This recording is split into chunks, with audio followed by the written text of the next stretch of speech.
Hi there, I'm Jonathan. I'm a Roblox Studio and Lua Script tutor. I saw your question, how do you add background music for free to your Roblox game? There's a couple ways we can do this. We're going to want to do it the free way. So we're going to use an existing sound file that's already on roblox.com. The other thing we're going to have to determine is where do we want our sound? Do we want it in the server? Or do we want it inside a player? Now, the differences between those two is that if you have a sound in the server, say player 1 enters, he'll get it at the very beginning. But what if player 2 enters and player 1's already halfway through his song? What'll happen is it'll start halfway through for player 2.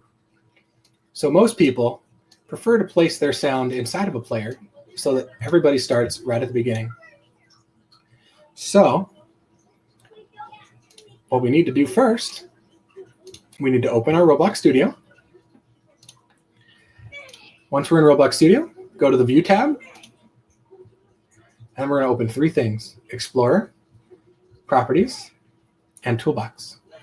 Chances are you already have Explorer open, but that's where you're going to find Workspace, Lighting, Starter Player, and Sound Service, etc.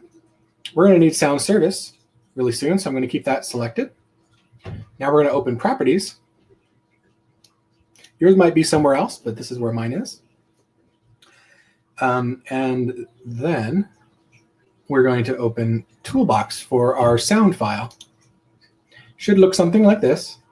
We're going to come up to this drop menu and select Audio. Then in the search bar, type something that describes the sound you want. In this situation, I'm going to write Roblox theme. Now you can press these play buttons to see if you like the sound you're going to load.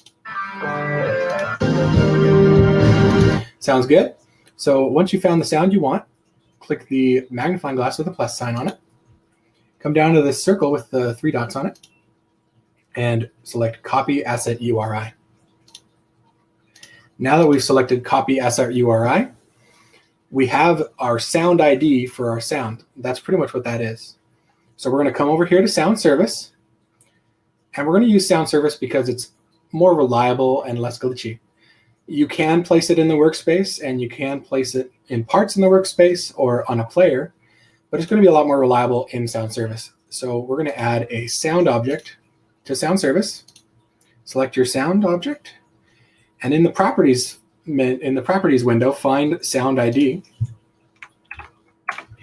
and paste your sound ID or your URI into that window. Press enter, make sure it's there. Now, at this point, if you want it to play for the server, everybody at the same time, regardless of when they enter, all you got to do is check this box playing, and when everybody comes in, it'll be playing either at the very beginning or in the middle or whatever. But in this situation, we probably want to do it locally. So we're going to go to Starter Player, go to StarterPlayer.Script, and add a local script. Now we need to find the full name of Sound Service. So we're going to say game,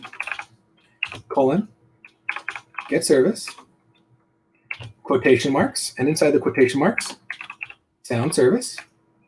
Now at the very beginning of line 1, we're going to create a variable name. So let's say Sound Service. We can say Sound Serve, that works fine. It doesn't matter what that is as long as you remember it and you use it right in the script. Now on line 2, we're going to use an event or function called PlayLocalSound. So we're going to say Sound Serve using that variable name,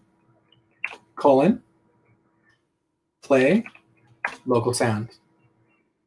Inside the brackets, you want to put the sound object, the full name of the sound object. So we're going to say Sound Serve.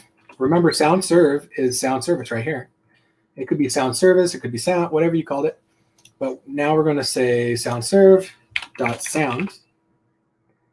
And this should play for you in the local space.